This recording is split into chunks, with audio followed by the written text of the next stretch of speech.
قال فما خطبك يا سامری؟ موسیٰ نے کہا اچھا تو سامری تجھے کیا ہوا تھا؟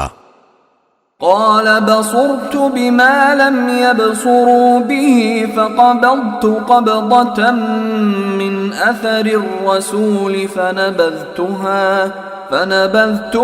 وكذلك سولت لي نفسي.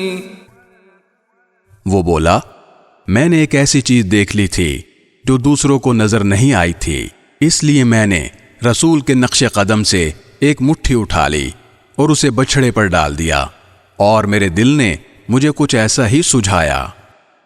قال فاذهب فإن لك في الحياة أن تقول لا مساس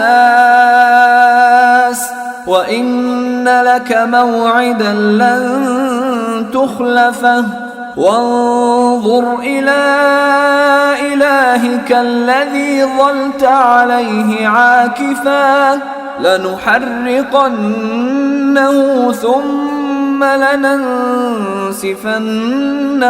في اليم نسفا۔ موسیٰ نے کہا اچھا تو جا، اب زندگی بھر تیرا کام یہ ہوگا کہ تو لوگوں سے یہ کہا کرے گا کہ مجھے نہ چھونا، اور اس کے علاوہ تیرے لیے ایک وعدے کا وقت مقرر ہے جو تجھ سے ٹلایا نہیں جا سکتا، اور دیکھ اپنے اس جھوٹے معبود کو جس پر تو جمع بیٹھا تھا، ہم اسے جلا ڈالیں گے، پھر اس کی راکھ کو چورا چورا کر کے سمندر میں بکھیر دیں گے۔